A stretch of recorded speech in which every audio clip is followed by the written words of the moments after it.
খালিদ বিন ওয়ালিদের যুদ্ধ দেখেন, ইয়ারমুকের যুদ্ধ দেখেন, মুতার যুদ্ধ দেখেন, কোথায় কয়েক লক্ষ সেনাবাহিনী, কোথায় কয়েক হাজার। সুলতান সালাহুদ্দিন আইয়ুবীর হিত্তিনের যুদ্ধ দেখেন, কোথায় কয়েক লক্ষ প্রশিক্ষিত নাইট যোদ্ধা, আর কোথায় মরুভূমির এক প্রান্ত থেকে আর এক প্রান্ত ঘুরে বেড়ানো এক অসহায় মরুবিদুইন। মাত্র কয়েক হাজার সৈন্যবাহিনী সুলতান সালাহুদ্দিন আইয়ুবীর হাতে। তুরস্কের ইস্তাম্বুল বিজয় পড়েন সুলতান মোহাম্মদ আল ফাতেহ। বাইজেন্টাইন সাম্রাজ্যের যে কেন্দ্র রাজধানী তুরস্কের ইস্তাম্বুল, কিভাবে উনি বিজয় করেছেন? ওনার কী বা ক্ষমতা ছিল? কোনো ক্ষমতা ছিল না। সবগুলো বিজয় হয়েছে তাকওয়া, পরহেজগারিতার, আল্লাহর উপর ভরসা। অতএব সেই দৃষ্টিকোণ থেকে দেখলে আজকের সব মুসলিম দেশের উপর জিহাদ ফরজ। মানে এই অজুহাতে কেউ জিহাদ থেকে পিছিয়ে সরে আসবে যে না আমাদের এখানে তো সক্ষমতা নাই, তো আসলে ওমর ইবনুল খাত্তাবেরও সক্ষমতা ছিল না, সুলতান সালাহুদ্দিন আইয়ুবীরও সক্ষমতা ছিল না, সুলতান মোহাম্মদ আল ফাতেহেরও সক্ষমতা ছিল না। ছিল কি? সৎ নিয়াত, তাকওয়া, পরহেজগারিতা, আল্লাহর ওপর ভরসা। তোমাদের সক্ষমতা আছে, কিন্তু তোমাদের তাকওয়া পরহেজগারিতা নাই, আল্লাহর ওপর ভরসা নাই। সম্মানিত উপস্থিতি, তাহলে কেন আজ মুসলমানদের এই অবস্থা? তার একটা উদাহরণ তো পেয়ে গেলেন, যে ক্ষমতা দিয়ে মুসলমানেরা কোনোদিন বিজয় হয়নি। ক্ষমতা দিয়ে যদি বিজয় হতো তাহলে বাংলাদেশের ছাত্ররাও এই সরকারকে সরাতে পারত না। কেননা একদিকে ছিল ওপেন রাইফেল আর একদিকে খালি হাত, এতে সম্পূর্ণ অসামঞ্জস্য। কিন্তু ওই যে যখন মানুষ শক্ত সিদ্ধান্ত নেয়, আল্লাহর উপর ভরসা করে, তখন আল্লাহ সুবহানাহু ওয়া তাআলা রাস্তা সহজ করে দেয়। ওই জন্য আল্লামা ইকবালের একটা কবিতা আছে कि काफिर है तो शमशीर पे करता है भरोसा।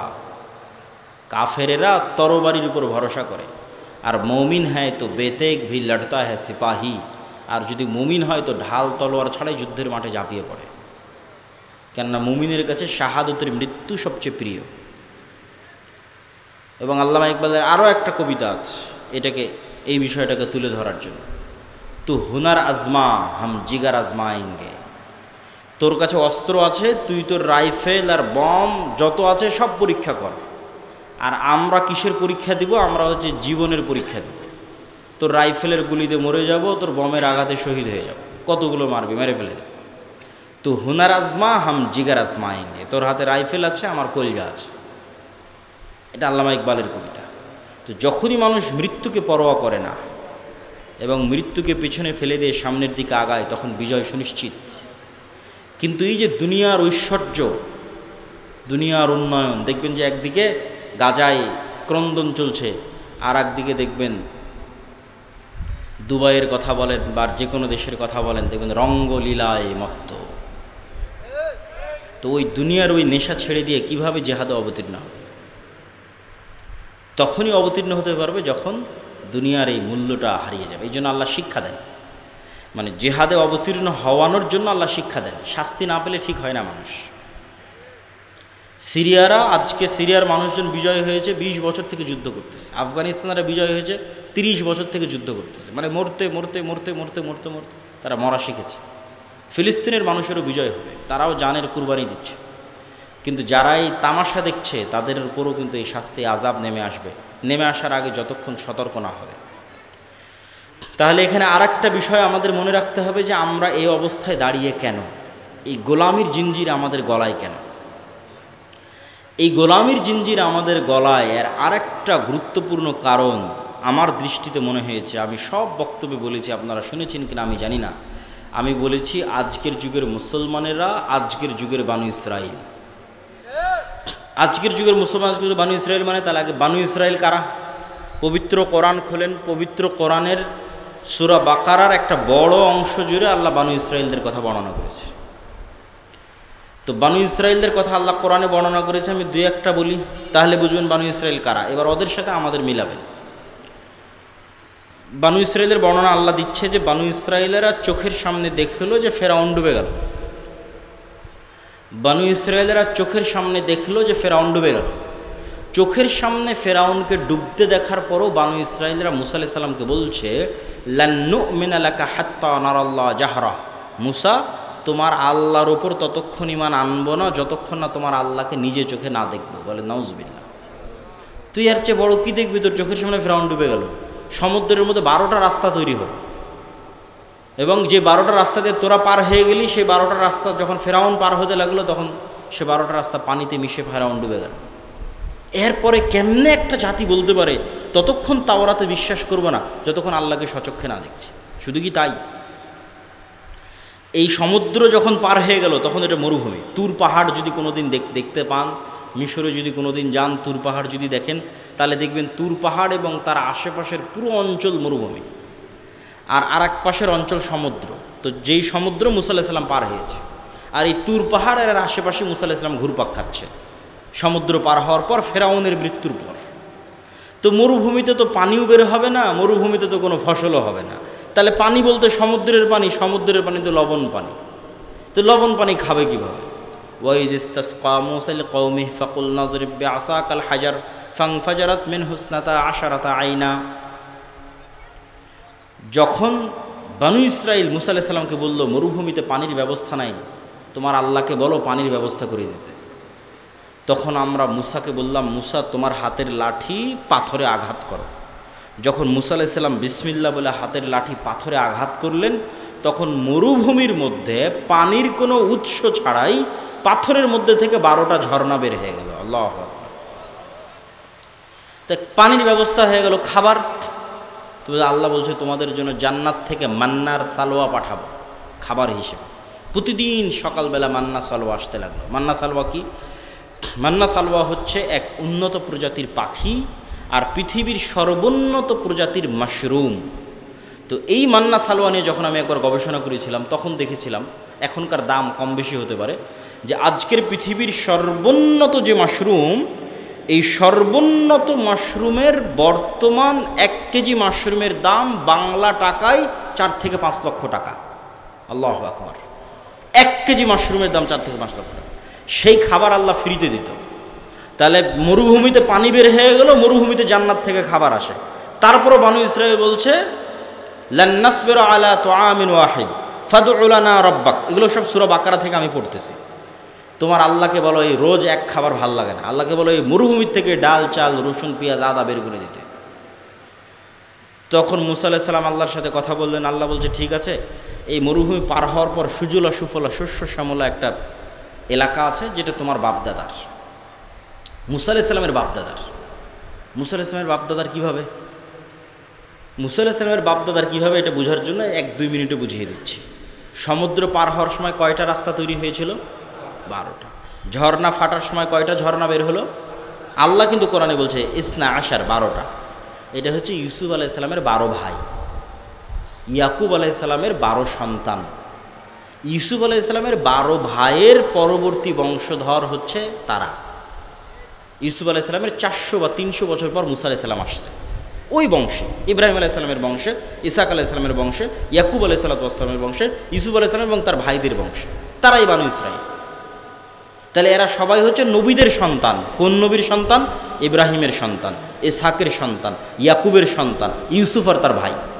তারা বলতেছে আল্লাহকে মানব না যতক্ষণ না আল্লাহকে চোখে না দেখব। তো তখন আল্লাহ বলছে ঠিক আছে, এখানে খাবার লাগবে। তো ওই যে তোমাদের বাপদাদার ভূমি জেরুজালেম, বাপদাদার ভূমি কিভাবে? ইব্রাহিম আলাইহিস সালাম এখানে, বক্তব্যের শুরুতে বলেছি, ইরাক থেকে পালিয়ে ইব্রাহিম আলাইহিস সালাম এখানে আসছে। লূত আলাইহিস সালাম এখানে, ইব্রাহিম আলাইহিস সালামের ছেলে ইসহাক এখানে, ইসহাকের ছেলে ইয়াকুব এখানে। ইউসুফ যখন কুয়ায় পড়ে বাজারে বিক্রি হয়ে মিশরে চলে গেল, তখন ইয়াকুব আলাইহিস সালাম 12 ছেলে সহ মিশরে গেলেন। তা বাদে তো সব জেরুজালেমে। তাহলে আজ 400 বছর পর, ওই যে 400 বছর আগে ইউসুফ আলাইহিস সালাম মিশরে গেছিল, তারপর ভাইয়েরা মিশরে গেছিল, আজ 400 বছর পর বনু ইসরাঈলকে আল্লাহ বলছে, মুসা আলাইহিস সালামকে আল্লাহ বলছে তোমার বাপদাদার ভূমি, যেখানে ইব্রাহিম থাকতো, ইসহাক থাকতো, ইয়াকুব থাকতো, ওটা সুজলা সুফলা শস্য শ্যামলা, যাও যুদ্ধ করে বিজয় করো। তখন নবীর সন্তানেরা বলতেছে, যাদের কাছে জান্নাত থেকে খাবার আসে, যাদের কাছে ঝর্ণা ফেটে পানি বের হয়, যাদের কারণে আল্লাহ ফেরাউনকে ডুবিয়ে দিয়েছে, 12টা রাস্তা তৈরি করে দিয়েছে, তারা বলছে ইযহাব আনতা ওয়া রাব্বুকা ফাকাতিলা, তুমি আর তোমার আল্লাহ গিয়ে যুদ্ধ করো। নাউযুবিল্লাহি মিন যালিক। তাহলে এরা হচ্ছে বনু ইসরাঈল। তো এদের সাথে মুসলমানদের তুলনা কি? এরা নবীর সন্তান হওয়ার পর কতটা ধোঁকাবাজ, কতটা শঠতাপূর্ণ, কতটা মুনাফিক, কতটা মিথ্যুক, কথা দিয়ে কথা রাখে না, কৌশল করে, কূটকৌশল করে, চালাকি করে, ধোঁকা দেয়। এক পর্যায়ে মুসা আলাইহিস সালাম বিরক্ত হয়ে গেছে, ফাফরুক বাইনানা, আল্লাহ আমি আর আমার কওমের দায়িত্ব পালন করতে পারবো না। মুসা আলাইহিস সালাম রিজাইন পত্র দিয়ে দিয়েছে, পদত্যাগপত্র জমা দিয়ে দিয়েছে, ক্লান্ত হয়ে গেছে। তো ওরা যেমন, ওই বানু ইসরায়েলেরা যেমন মিথ্যুক, ধোঁকাবাজ, শঠরদা, মুনাফিক হয়ে গেছিল, আজকের যুগের মুসলমানেরা তাই হয়ে গেছে। এটা আপনি আপনার আশেপাশে যে কোনো জায়গায় তাকালে দেখতে পাবেন যে হুবহু বানু ইসরায়েলের চরিত্র মুসলমানদের মধ্যে চলে এসেছে। আর এই কারণেই আল্লাহ বানু ইসরায়েলের এত লম্বা ঘটনা কোরআনে বলে রেখেছে, কেন আল্লাহও জানে একদিন উম্মতে মুহাম্মাদি বানু ইসরায়েল হবে, তো এটা পড়ে যেন শিখে, এদের ঘটনাগুলো পড়ে যেন শিখে, আল্লাহও জানে যে উম্মতে মুহাম্মাদিন বানু ইসরায়েল হয়ে যাবে। এই জন্য রাসূলুল্লাহ সাল্লাল্লাহু আলাইহি ওয়াসাল্লাম বলেছেন, আয়াতুল মুনাফিক সালাসা, মুনাফিকের আলামত তিনটা, কথা বললে মিথ্যা বলে, গালি দেয়, ওয়াদা ভঙ্গ করে, মিথ্যা বলে, এগুলো হচ্ছে মুনাফিকের আলামত। এবার আপনি আপনার আশেপাশে দেখেন, নামাজ ঠিক আছে, দাড়ি ঠিক আছে, টুপি ঠিক আছে, হজ ঠিক আছে, ওমরা ঠিক আছে, সব ঠিক আছে, এমনকি ফিলিস্তিনের গাজায় যদি যান, মিশরে যদি যান, দেখবেন যে সব কিছু ঠিক আছে, কিন্তু একটা জায়গায় ধরা খেয়ে যাবে, দেখবেন যে নিজের মুসলমান ভাইয়ের রক্তের উপর বিক্রি করে দালালি চলতেছে।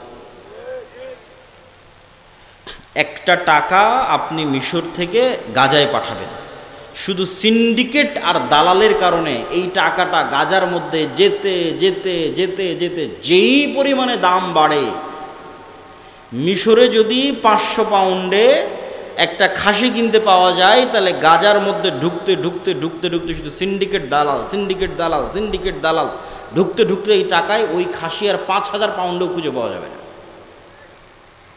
অথচ এই সমস্ত সিন্ডিকেট এবং দালালেরা মুসলমান, এরা এই দালালি আর সিন্ডিকেটের ব্যবসা করতেছে। আর মরা যে ভাই এখন মরবে, খাবার পায় না, ওই ভাই যে মৃত্যুন্মুখ, তার মুখে খাবার দিতে হবে, তার টাকার সাথে ব্যবসা করতেছে। এ হলো মুসলমান বানু ইসরাইল, মিথ্যুক, ধোঁকাবাজ, শঠতাপূর্ণ, দুর্নীতিবাজ। এই জন্য এগুলো জালসা সম্মেলনের গত 16 বছর কত এমপি, মন্ত্রী, মিনিস্টার, চেয়ারম্যান, মেম্বার, এগুলোর অতিথি বিশেষ অতিথি, এসি, ডিসি, ওসিল্যান্ড, এসপি ছিল, যে বলা যায় 80-90% বেশি এগুলো জালসা, মাদ্রাসা, মসজিদ, এগুলোর কমিটির সভাপতি, সেক্রেটারি, আর অন্তত 50% বেশি উমরাকারী হাজি, আর অন্তত 10% আছে তাহাজ্জুদের সালাত আদায়কারী। কিন্তু নিজ নিজ দায়িত্বের জায়গায় সবগুলো মিথ্যুক, চোর আর বাটপার। এ হলো বানু ইসরাইল, মানে দেখাচ্ছে একটা, আসলে হচ্ছে আর একটা। বানু ইসরাইল এগুলো হচ্ছে গোলামের স্বভাব। তবে এই যে গোলামের স্বভাব আমরা চলে এসেছি, আপনাদের মনে কি এটা প্রশ্ন হয় না যে ইব্রাহিম আলাইহিস সালামের সন্তানেরা কেমনে এরকম হয়ে গেল? প্রশ্ন হয় না, হয় না? এই প্রশ্নের উত্তর নিতে হবে। তো এই প্রশ্নের উত্তর দেওয়ার আগে, তার আগে 2 মিনিট একটা জরুরি একটা আবেদন আছে, যে আপনাদের মধ্যে এই প্রতিষ্ঠানের সহযোগিতার জন্য হয়তো চাদর নিয়ে যাবে, আপনারা অবশ্যই প্রতিষ্ঠানের সহযোগিতা করবেন। কেননা সহযোগিতার বিষয়ে একটা জিনিস আপনাদের মনে রাখতে হবে, যে আপনি মনে করেছেন না দিব না, ওকে দিব না টাকা, না, আপনি প্রতিষ্ঠানকে বঞ্চিত করলেন না, আপনি নিজে একটা ভালো কাজ থেকে বঞ্চিত হয়ে গেলেন। আপনি চিন্তা করছেন একরকম, বিষয়টা ঘটছে আর একরকম। এখানে আর 2টা উদাহরণ দিই। ফেতরা দিয়েছেন না সবাই? ফেতরা দিয়েছেন, মাশাআল্লাহ। হাদিসে রাসূল সাল্লাল্লাহু আলাইহি ওয়াসাল্লাম বলছে কি, ফেতরা হচ্ছে সিয়ামের মধ্যে যদি কোনো ভুল ত্রুটি হয় তার কাফফারা। কেউ যদি দিনের বেলা সিয়াম অবস্থায় তার স্ত্রীর কাছে যায়, তা আল্লাহ নবী বলছে কাফফারা একটানা 60 দিন রোজা, না হয় 60 দিন মিসকিন খাও, না হয় গোলাম আজাদ করো। তার মানে দুনিয়াতেই ইবাদতের মধ্যে ত্রুটি হলে ধন সম্পদ দিয়ে, টাকা পয়সা দিয়ে, জরিমানা দিয়ে বাঁচা যাচ্ছে। কথা মনে আমি বুঝাতে পারি? দুনিয়াতেই যখন ইবাদতের মধ্যে গুনাহ হয়ে যাচ্ছে, তখন আল্লাহই সিস্টেম তৈরি করে দিয়েছে, দুনিয়াতেই তুমি তোমার ইবাদতের ভুলের কাফফারা দিয়ে দিতে পারবা, টাকা দিয়ে, ধন সম্পদ দিয়ে। এই সিস্টেম কিয়ামতের মাঠেও চলবে। কিন্তু কিয়ামতের মাঠে তখন তো আর টাকা বানানোও যাবে না, আর টাকা থাকবেও না। তাহলে এখন যারা আগে থেকেই সেভিং অ্যাকাউন্টে জমা করে রাখবে টাকা পয়সা, ধন দৌলত আল্লাহর কাছে, আল্লাহকে কর্জ দিয়ে রাখবে, আল্লাহ ওগুলোকে আবাদ করবে, বাড়াবে। আল্লাহ বলছে তুমি যেমন একটা ধানের গাছ পুতলা, সেখান থেকে যেমন 100 ধানের শীষ বের হবে, আমার কাছে টাকা দাও, আমি ওটাকে বাড়াতেই থাকবো, বাড়াতেই থাকবো, বাড়াতেই থাকবো। তারপরে কিয়ামতের মাঠে তুমি যেদিন উপস্থিত হও, উপস্থিত হয়ে দেখবা কার নামে গীবত করেছো, কাকে অপবাদ দিয়েছো, কোথায় ঠিকমতো নামাজ পড়োনি, কোথায় রোজা ছুটে গেছে, কত রকমের এলোমেলো হয়ে গেছে। তখন তোমার এই টাকা দিয়ে আস্তে আস্তে কাফফারা হবে, তুমি বেঁচে জান্নাতে চলে যাবা। এই জন্য আব্দুর রাজ্জাক বিন ইউসুফ বলেছে যে দান হচ্ছে শক্তিশালী, পাওয়ারফুল ইবাদত, অন্য সবগুলোকে কাভার দিতে পারে।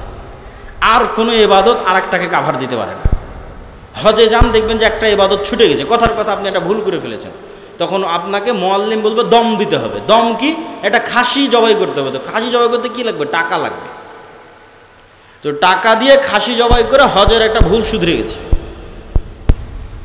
সম্মানিত উপস্থিতি, তা আপনাদের মধ্যে যারা চাদর হাতে যাবে, আমাদের বক্তব্য অব্যাহত থাকবে এবং খুবই গুরুত্বপূর্ণ আলোচনা, না শুনে অধৈর্য হয়ে আপনারা যাবেন না, তার মধ্যে সহযোগিতাও করতে থাকবেন। তো আমরা প্রশ্ন কি করেছিলাম, ইব্রাহিম আলাইহিস সালাতু ওয়াস সালামের সন্তানেরা এইভাবে মুনাফিক নিমক হারামে পরিণত হলো, এর কারণ জানার দরকার আছে না নাই? আছে। আমি আমার গবেষণায় যে কারণ বের করেছি এবং আমার মনে হয়েছে এটাই কারণ, ইতিহাস তার প্রমাণ বহন করে, ইতিহাস তার সাক্ষী বহন করে।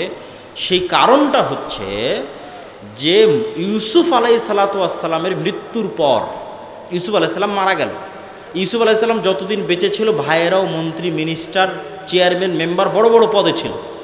ইউসুফ আলাইহিসসালামের মারা যাওয়ার পর যেই বংশের সাথে জোট করে ইউসুফ আলাইহিসসালাম ক্ষমতায় ছিল, ওই বংশের নাম হাকসুস বংশ। ওই হাকসুস বংশের পতন হয়ে নতুন বংশ ক্ষমতায় আসলো, তাদের নাম ফেরাউন।